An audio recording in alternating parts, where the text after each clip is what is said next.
Hey, friend, welcome to the podcast. You Are Significant, the podcast where you will hear real stories from real people, and we will get down into the truths of your own significance. You were created on purpose for a purpose with seeds of greatness inside of you. Now, let's get down to it.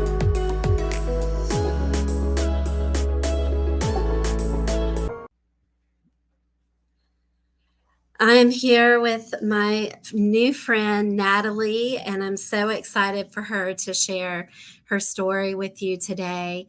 And I met her at Beyond the Rank Live. And when I heard her story there, I knew that she needed to come and be a guest on You Are Significant. I want you to hear this story. It is an impactful, important story to hear. And I'm thankful, Natalie, for your courage to share it. Welcome to You Are Significant.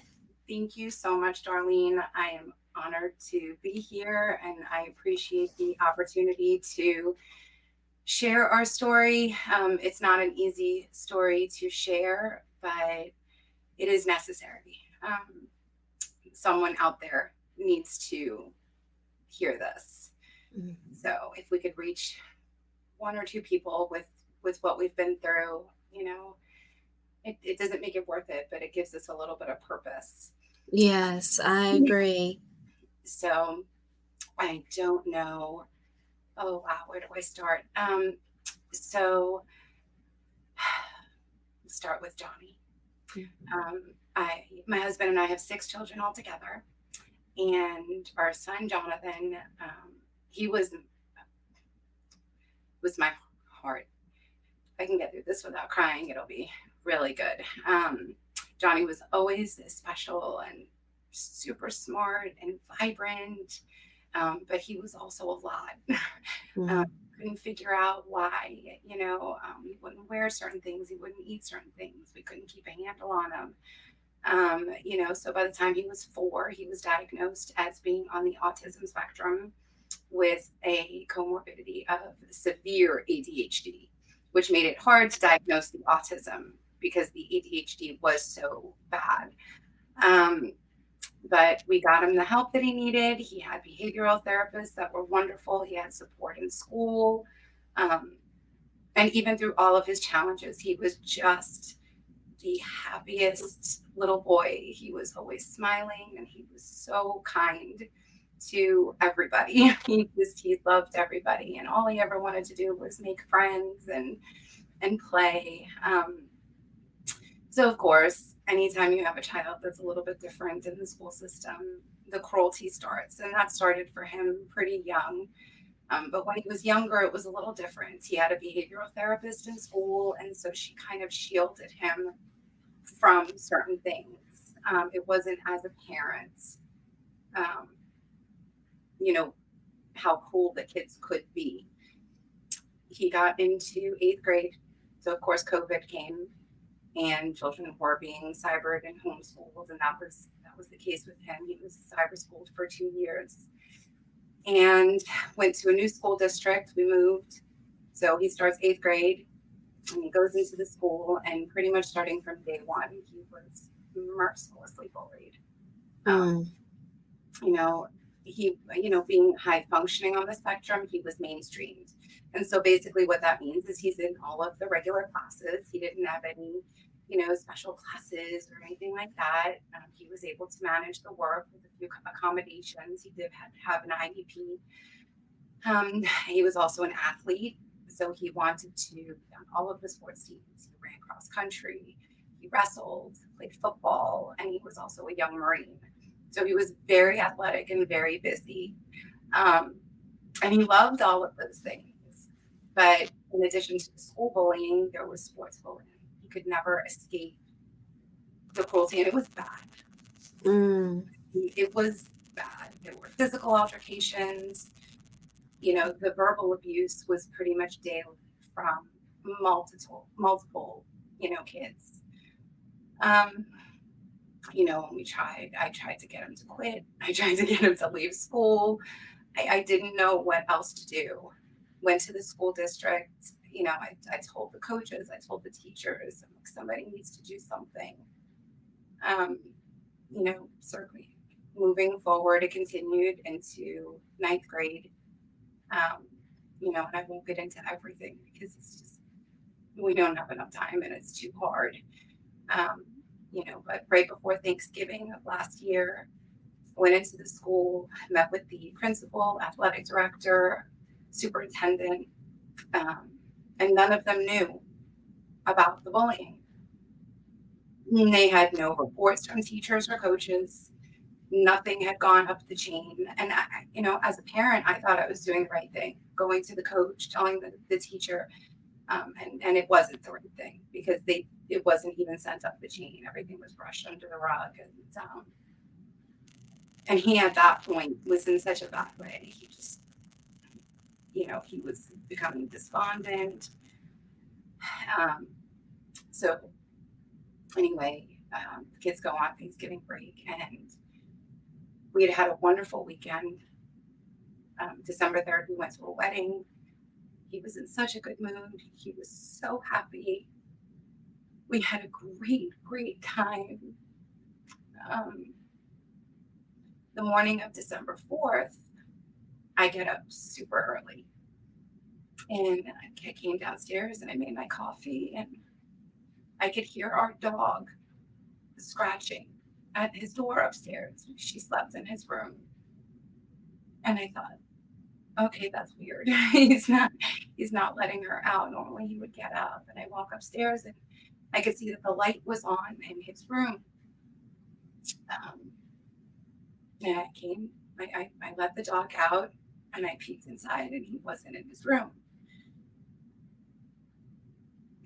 I ran into the garage. I ran outside. I'm thinking, where could he have gone? I run back downstairs and I looked at the basement door, and I could see a light, that the basement light was on. And I thought maybe he went down for an early morning workout because the weight bench was down there. And I walked downstairs and I found him deceased. Mm. He had taken his life at some point during the night. Wow. I'm so sorry, Natalie. Mm. I know that this is hard to talk about, and I know that this is hard for people to hear. Yeah. And I apologize if this triggers anyone or upsets anybody, but it's so important because it didn't have to happen. Mm. It just didn't have to happen. I'm needless to say, the day was a blur. I don't remember much of what happened. I remember people in and out of the house, and the police and the coroner, and it was devastating. It was just devastating. And for days after, all I could hear in my head was the sound of my own voice scream. Extremely traumatic experience that I don't think I will ever really recover from. I don't think you can recover from something like that. But you have to make arrangements, and you have to follow protocol. You need to have the funeral, and these things have to happen. Right. I vaguely remember us making the funeral arrangements. But there was a moment that really hit me, and I think that this is where prayers and God intervened. I received a phone call from the superintendent of the school, and she gave her condolences, and she said, we have many students and staff that are wondering if they could come to the funeral. And at that point, I didn't know who the students would be.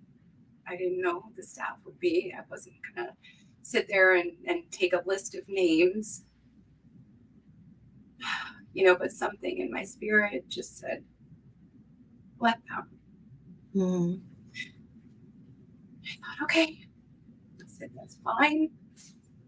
It's okay. If people want to come, they're welcome to come. Um, and I remember all of the people walking through. I mean, there was so many people. It's so overwhelming to stand there in your grief, like you're at a receiving line. Do you know what I mean? Like, it's just a very strange experience. And I remember standing there, and I wasn't even gauging who was coming through at that point.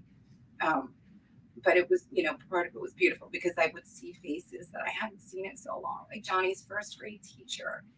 We haven't seen him in 7 years, and he was there, and other teachers and students that he had gone to school with previously. And, that was so sweet. Like, they really remembered him and wanted to be there. Um, and I'm standing there, and all of a sudden, a man comes, well, two men come, and they stand in front of me. And I look up, and it was his football coach, the coach that I reported multiple instances to, the coach that didn't do anything. Hmm. Wow. And like, my whole body I just went stiff. And I'm standing in church, and this man is standing between me and my son's casket. Hmm. And there was something in me. And again, you got prompting from the spirit. You just know to listen. And all I heard was, look at him. And I looked at him, and I really looked at him. And he was shaking. I could see his hands shaking. I could see the tears in his eyes. I could see his face. And I knew that he knew. Hmm. I knew that he knew. And he looked at me and he said, I'm so sorry. I wish I had more time with him. Yeah. In your flesh, I wanted to push him, like, how dare you? How could you come here, But in my spirit,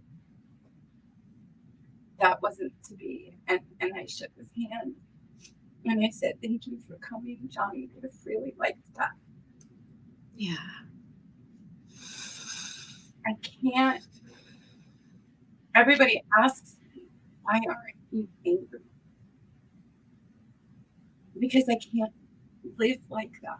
I can't live with anger and vindictiveness. And yes, I can seek justice, but it is not my place to seek vengeance. Right. And so, Wow. it's a daily struggle, because sometimes I do want to be angry and I want to lash out, and I do. And I really have to calm myself and settle my spirit, so to speak, so that I don't do that, because that will solve nothing.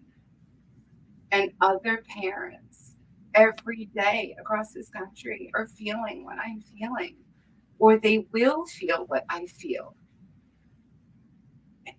And I have to bring some kind of purpose to this pain, because what is it for? Yeah. It's just to be in pain. Well, Yeah. that's nothing. What is that teaching my children, the children that I have left? The kids around me, I can't do that. And it's a God thing every day, because I don't know how else I could function or even want to get out of bed to the most devastating thing a parent can experience. I Yeah. think this at the event where you feel every day like a piece of your soul has been ripped from your body. And you know that you're never going to get that back, and nothing will ever fill that. And you have to learn how to live with that pain every day. But you can learn. You You have to allow yourself to be in a place where you are, filled with something else, where there is a supernatural strength that's given to you, because it is possible. It's not fun. And it Right.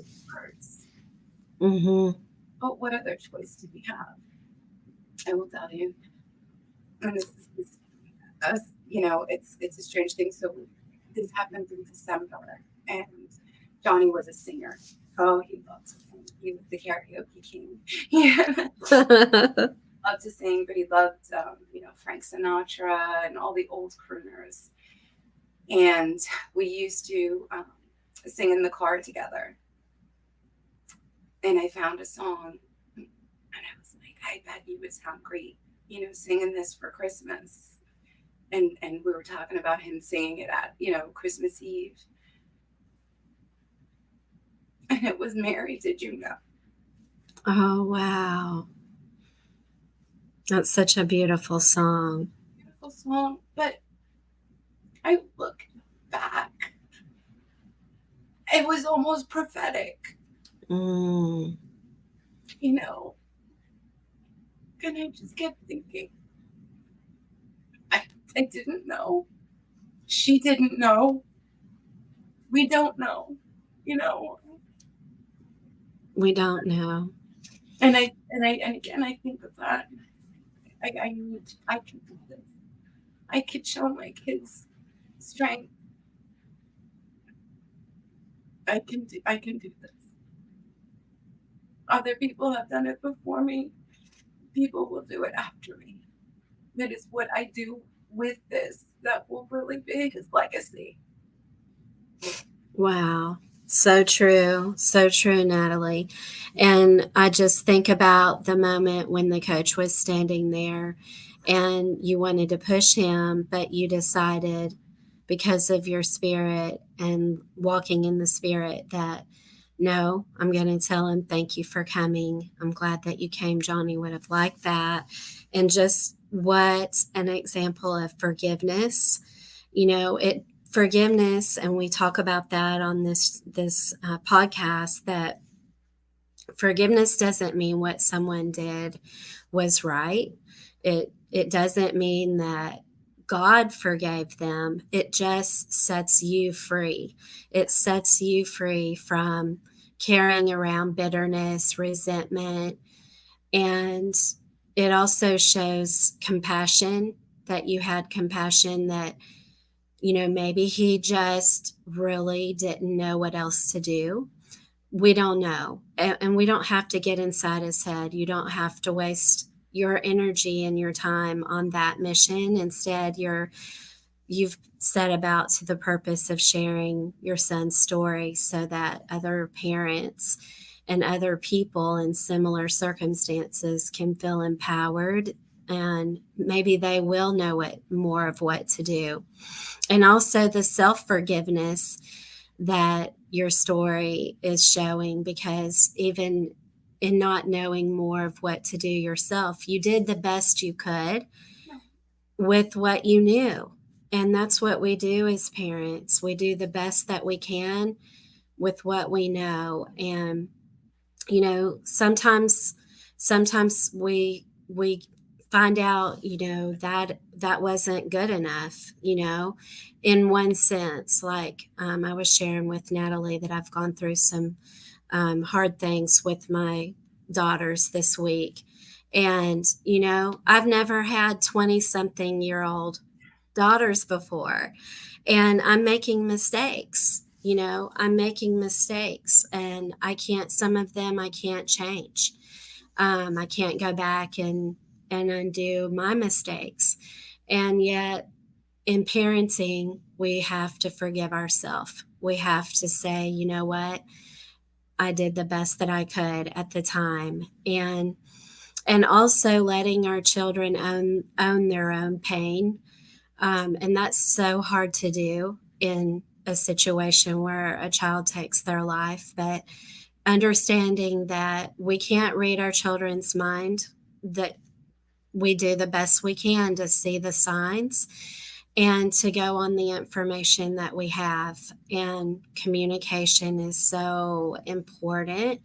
And, to just ask our children, ask that, most of us are a child of someone. Maybe our parents are living or they're not. I mean, I guess all of us are a child of someone, but maybe our parents are living or they're not. And so just to ask children, adult children that might be listening to this podcast, communicate with your parents, because they can't read your mind. They can't know what you need, what pain you're in, what your expectations are that may be going unmet. And we know Jonny was autistic, and so that brings a whole different set of challenges. And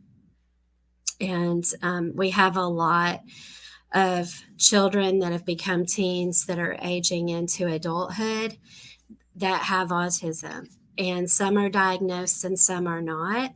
And what I have found in trying to help some of them is that what's available for autistic adults is very small compared to what is available for young children. And as they get older, it's, even it becomes less and less what's available.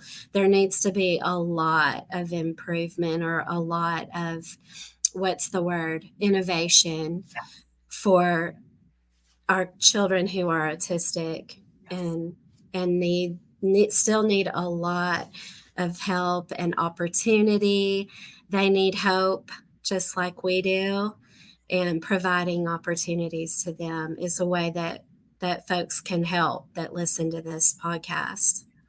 I think that especially, with higher functioning kids on the spectrum, when people say autistic, you have a certain, most people think of nonverbal, can't take care of themselves, but the majority of autistic people are higher functioning. Yes. And the expectation for those people is that they conform to society. They Mm. do everything they can to be normal and fit in. We're not teaching young children and teenagers, anti-bullying posters in the school are not working. We're not Mm-hmm. setting an example, and we're not teaching them to show kindness and compassion and give help, as opposed to, making fun of somebody because they're different. Mm-hmm. The expectation is, well, you're different, so you need to conform. You need to be normal. There has to be somewhere to meet in the middle. Mm-hmm. It has to be a compromise of sorts, because kids on the spectrum, adults on the spectrum, they're not doing it on purpose. Right. Everything that they could, most likely, to be able to fit the standard of society, and they just can't. But they Mm-hmm. have other strengths and gifts that needs to be nurtured. And they can't be nurtured if their mental health is damaged by the cruelty of the world. We're missing an opportunity to really cultivate these, you know, especially the teenagers. They are capable of going out and working. They are capable of having full lives. We need to give them the tools and a safe space to be able to grow, because they will be valued members of society. Yes, they often have just unbelievable gifts, Yes, that they have gifted areas that are beyond the yes, normal, that they can serve in, they can yes, use their talent in and benefit society. And so I agree. The children and teens on the spectrum that I've worked with in our ministry, um, have unbelievable gifts, and they need support, and they need a lot of understanding, because ODD often goes with the obstinance defiance disorder. They see patterns, and they feel so strongly about what they see that we can't see with our typical brains, that those processes of improvement that they're able to figure out. um, they feel passionate that it should be done that way. And so compliance sometimes is a challenge with teen slash adults that are on the spectrum. And uh, that's an area that I would like to see improvement in as well, that there be that adults working with those on the spectrum would look for what are their talents and take extra time to listen and ask them, what can we do to accommodate you? What can we do to, to be creative, to be willing to get out of the box, Yeah, um, and be willing to allow them to utilize their gifts. absolutely. So, Absolutely. And that's part of, when my husband and I were thinking, what can we do? There's got to be something that we can do. And, we decided to form Johnny's Flight. Jonathan wanted to be a pilot in the Air Force. He was a walking encyclopedia of planes. He could tell you everything you ever wanted to know about them and didn't want to know about them.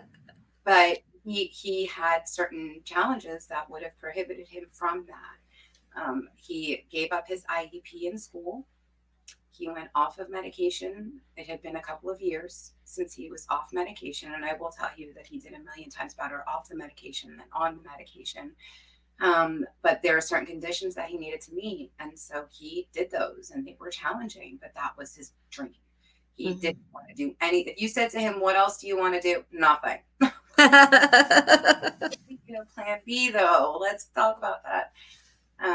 And so part of our organization, we're going to be awarding scholarships to young people that are active in their communities, do community service, do well in school. We'll go through an application process and we'll award them scholarships for flight school if it is their dream to become a pilot. So Wow, that's that's so cool. that's part of it. Um, and then we'll be setting up summer camps for kids on the spectrum that also have a passion for aviation, but may be too far down on the spectrum to ever be able to fly because they can do other things. Engineering, aeronautics, mathematics. There's so many things that they can do in that field that they might not even realize. And so we'll bring in teachers and pilots and, just give them a great experience and a safe space to cultivate those passions, and hopefully someday they can go out and they can be active members of that field and have a fulfilling life and something that they really wanted to do. Um, so there's that. We have a lot going on, and then we are obviously anti-bullying is going to be a focal point of everything that we're doing. We're currently working on legislation with our local senator, and it is in the final touches of being drafted and looked over by their legal team, and that should be going to a Senate committee soon. Fabulous. Um, That's wonderful. Legislation is to hold the schools more accountable for not reporting incidents, for not following their own guidelines, their own handbook. Mm-hmm. This happens and they don't report it. No one's accountable right now. And our goal is not to get teachers in trouble or coaches in trouble. We don't want that. Mm-hmm. We want them to know this is so important. This is why you have to. And I really feel like once they fully understand, they will. Mm-hmm. And so part of the book, Creating a protocol that they can follow, that when something is reported, right? they know what to do now. Well, and I think they know what to do, but there's never really been any push to do it. There's never been, Mm, well, if you don't do this, and teachers want to protect their students all around. And sometimes we look at kids and they're like, oh, kids are being kids, so I really need to make a big deal of this. mm-hmm. That may have been the old way to look at it, but we're getting to a point where these kids are it's so bad now they Mm, can't allow it anymore. And so again, I'm not looking to get anyone in trouble, but I want them to be aware mm-hmm. that there need to be consequences for not doing it because otherwise the consequences fall on the parents and the children. And we can't Yeah. do this anymore. It's No.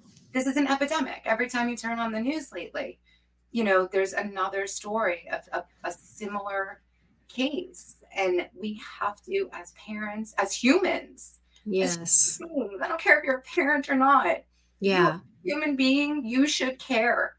Yes. Absolutely care about this. This is just something that can be prevented. This is not like an illness. This is 100% preventable. Mm-hmm. All fight together to Mm-hmm. change. Yeah. So, I agree. I'm so glad that that it's being pushed through to the Senate and real change is happening right now. me too. Me too. Yeah. I mean, it'll be a long road, and the government and politics is always fun to navigate through. But I Mm-hmm. think this will be a bipartisan issue. That's what Mm-hmm. we're hoping is bipartisan, and they all come together and they push this through because it's time. It's time. Yes. How else can people help? Um, so I think that, um, well, if you'd like, I can send you the link for, the Facebook and Instagram page, Mm-hmm. follow along. We're going to be posting resources, things that you can do in, your own areas. I think sending your children to school with the message of kindness, if your kids are old enough to hear it, tell them, Mm-hmm. let them watch. Mm-hmm. I think it's so bad right now. We really need to be extreme with our kids. Mm-hmm. And maybe them seeing a mother who lost their child will make them think about that kid in the corner. Mm-hmm. I I'm gonna I'm gonna go be nice to him today. Or her. Mm-hmm. Kid that comes into school. Just it might give them a little push that, not that kids aren't kind, but sometimes they don't realize what's going on around them Yeah, they don't realize how what they're doing is affecting someone else or what they're not doing. or You know, what they're not doing. how often are we so busy in our own head or with our own friends and we don't notice the kids that are being picked on? Mm-hmm. They're not doing the picking on, so why would, but they can still do something. Mm-hmm. Yeah, stand up for that one that's being picked on and ask that bully to stop. Right. Yeah. Yeah. And sometimes that works and sometimes it doesn't, but sometimes just being someone's friend and being kind and noticing the kids that are sitting by themselves or, sometimes that's enough. Yeah. And I think to pray about this, to, ask God to show us who is it that needs more love and more kindness and more attention, and what can I do to help pray for wisdom and pray over our children to have wisdom as they go to school, to notice who they can help. Even a child that's being bullied, my grandson has had some things go on, but he is so kind. And because he has had some things happen, then he notices other people that he can help. And so I think, you know, praying that our kids, talking with them and then praying for them is so important. It is so important. It really is. And then you have a GoFundMe account going for people to donate for the scholarships. Yes, yes, for all of the programs. Yeah, I didn't realize how much fundraising was involved in doing something like this. So yes, there is a GoFundMe, and I can send you the link if you wanted to. Yes, I'll attach all of the links to help out That would to the show notes here. So we would those who want our to help can. yeah, our dream is to take this national. We absolutely want to impact as many people as possible. It is not an isolated incident. There are people all over the country going through this. Mhm, We want to be out there. I want to go into schools.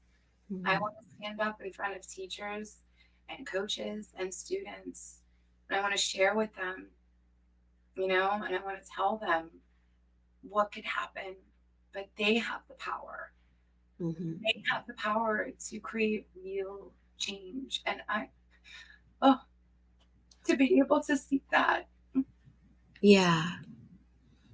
Yes. That Natalie, thank you so much for your courage and for your strength and for coming and sharing today with us. And definitely, if you're listening to this podcast and want Natalie to come and speak and share with your school or your church. community, your church, yes, then please reach out to Natalie. I will put in the notes how to connect with her. And Natalie, just thank you again. And our thoughts and our prayers are with you and your family and your mission. Thank Thank you for tuning in to You Are Significant. I hope this episode inspired you to embrace your own God given purpose. If this episode inspired you and blessed you, would you please share it out with a friend who needs to be reminded of their own significance? And remember to hit subscribe. Until next time, remember to walk in faith, find the joy, and stand in your significance.